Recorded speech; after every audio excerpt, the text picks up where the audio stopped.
The playoffs are here, and you can predict the action all the way to the finals with FanDuel Predicts. Predict the spread, the total points, and even the game-winning moments that make the playoffs. Sign up and get a $25 bonus with FanDuel Predicts. Offered by FanDuel Prediction Markets, LLC, a registered futures commission merchant. 18-plus bonus is non-withdrawable and expires 7 days after receipt. Trading derivatives involves significant risk and may not be suitable for all investors. Manage your activity with their consumer protection tools. Restrictions apply. See terms at FanDuel.com/predicts/bonus-offer-terms. The Larry Kudlow Show on the Red Apple Podcast Network. All right, welcome back. Alex Marlow here, editor-in-chief of Breitbart News. In for Larry today, even though we're kind of neighbors at the moment. He's out here near me in Southern California. He was with the Treasury Secretary yesterday, as was I, and I'll mention that a little bit later on in the show, what I was up to. But I'm grateful to Larry for the opportunity to fill in. Grateful to all of you who might like or subscribe to the Alex Marlow Show, which is my podcast based off my daily radio show, which you can find typically noon Eastern for those of you in the New York area, which I imagine is most of you. We also work on the Breitbart Business Digest with John Carney, who you just heard from, who is absolutely fantastic.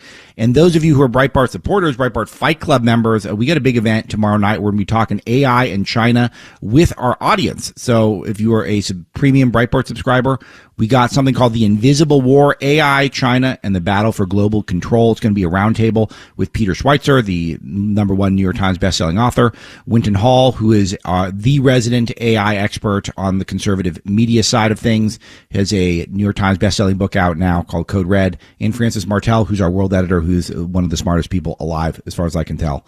So all that is tomorrow night on May the 31st. So hopefully all of you check that out. I'll be there as well, by the way.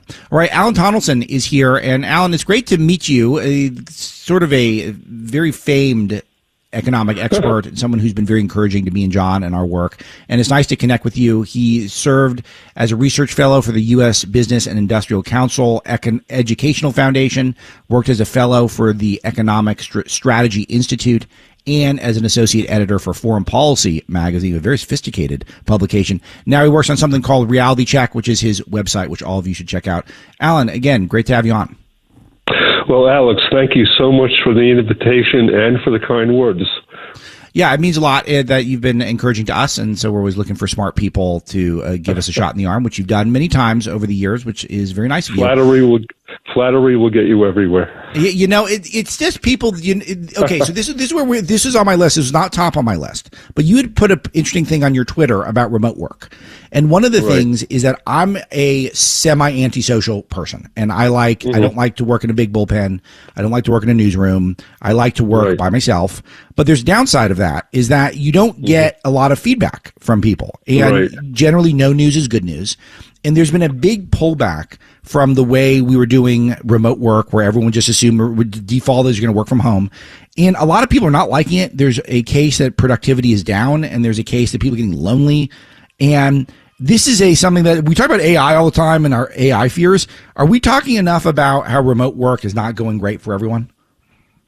I don't think we are, and that's why that Wall Street Journal article that I posted on was such an eye-opener, because it made the case that the main reason for this slump that we've seen in businesses hiring college graduates, hiring other young people for entry-level jobs is not artificial intelligence. It's not the fact that these new programs can do most of the so-called scut work that younger people used to do when they started out in the workplace, but it's the fact that when jobs are remote, you need experienced workers because you have to have interactive feedback that's almost instantaneous, and you have to make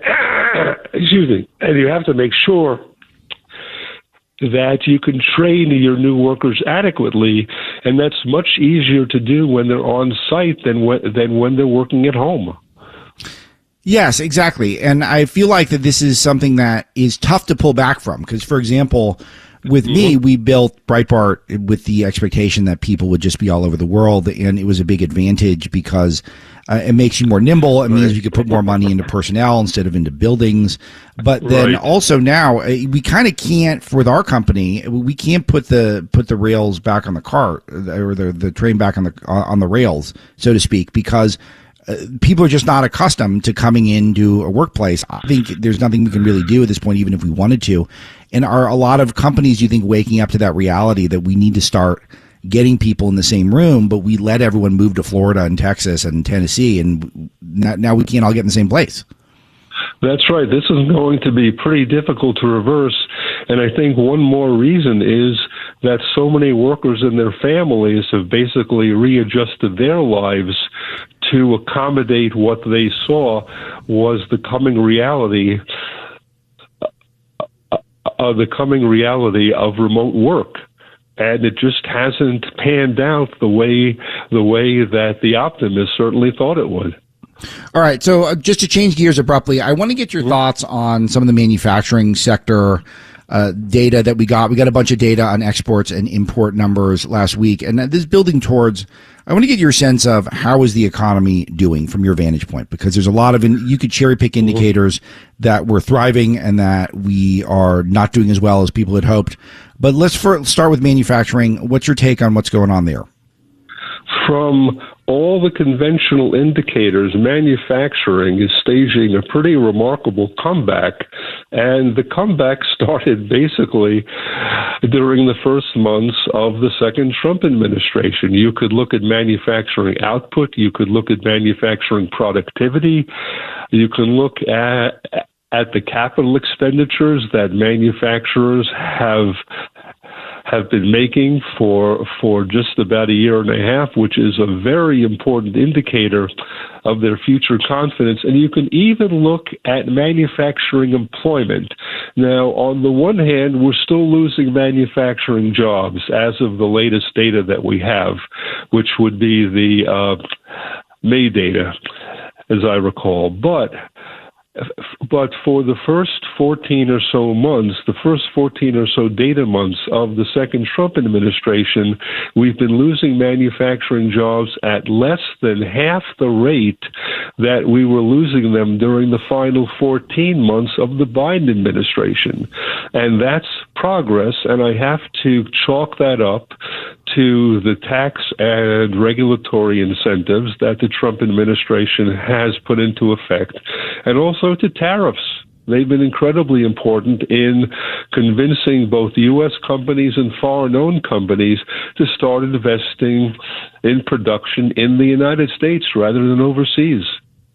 Yeah, I'm looking at some of the data now. The trade deficit narrowing. Do you feel like it's narrowing at a fast enough rate? And exports are surging, which is generally a good sign. Any other points in the data that you think are noteworthy?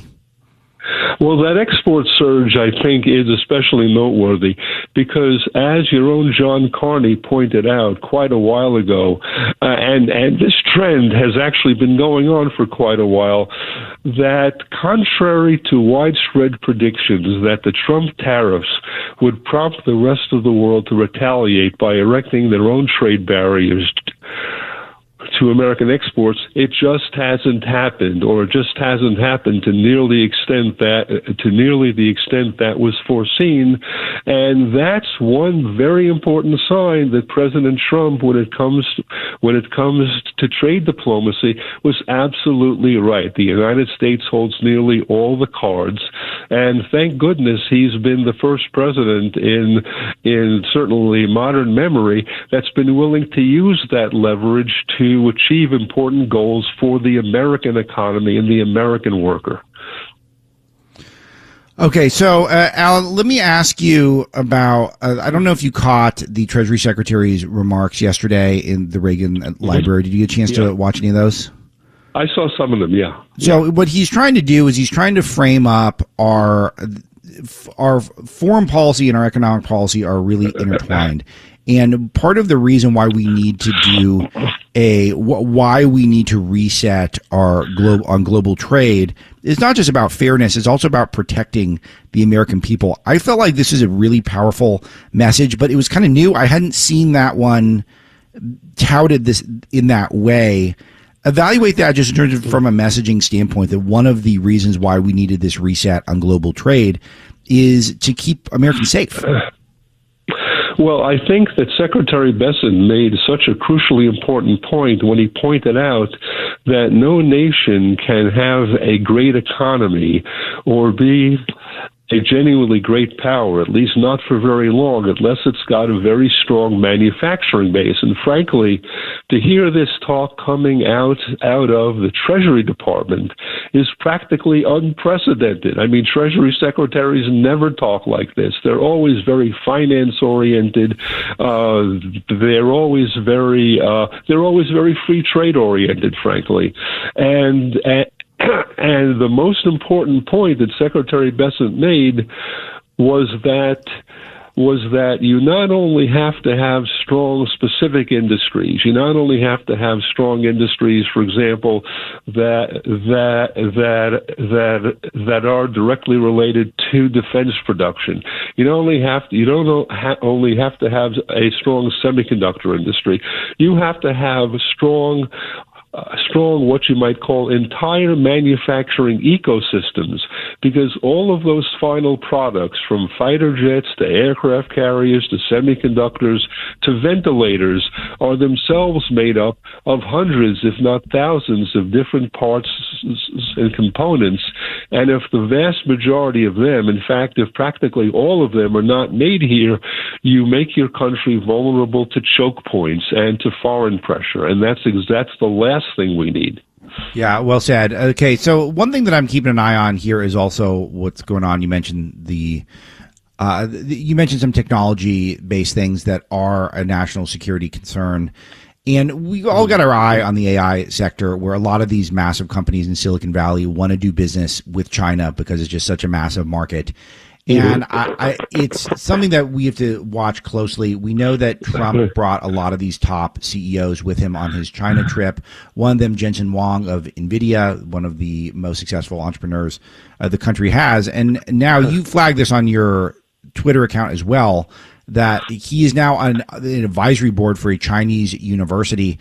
I don't think Jensen is an anti-Trump guy, from what I'm able to glean from him at all. And that's, I guess, a positive relative to Silicon Valley. But having top American innovators and CEOs on boards of Chinese universities is typically not a great sign for me. But I want to know, am I missing something here? I think it's absolutely disgraceful, and President Trump ought to put a stop to it. And in fact, I think that when we're talking about technology export controls, about exporting the kinds of products that companies like NVIDIA make, I do think that President Trump could frankly be doing a much more effective job. For example, he's allowed NVIDIA to export its second best artificial intelligence related chip to China. Now, that may sound safe enough because it's not the best chip that the company will make. But the fact is that when the Chinese get advanced technology of any kind, it helps them make more progress on their own through practices like reverse engineering, and in fact, the very impressive growth of the Chinese tech sector for about 25 years has been largely due to the fact that U.S. and other foreign-owned multinationals have been voluntarily transferring their technology to the Chinese for that period of time, and the Chinese are very fast learners, and so these controls have to be made a lot stricter. Yeah, it's just interesting because we have so much of our economy is tied to these Magnificent Seven companies, and they all want to do business in China. They all, you can think back to Mark Zuckerberg's smog run in Beijing all those years ago, Elon Musk saying China rocks. This is going to constantly be an issue for us. Of course, Apple, so many plants in China, and they're trying to move some of them out. But it's interesting to see when we're going to be satisfied, because Apple, I think, is doing a lot more production now in Vietnam, which is, I guess, slightly better than China, but I mean, not great. And there's historical implications here if we got to get this right. What should be the Trump administration's policy with regard to some of these companies?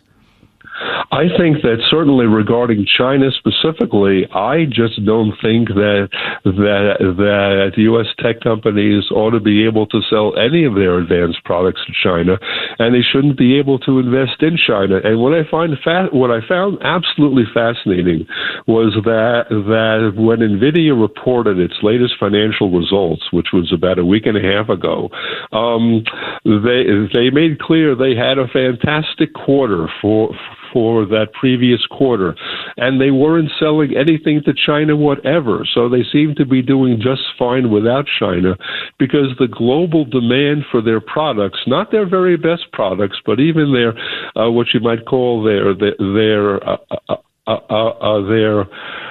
run-of-the-mill products, is just exploding, and it's going to keep exploding because the demand for these technological capabilities is going to continue to expand. The Larry Kudlow Show on the Red Apple Podcast Network.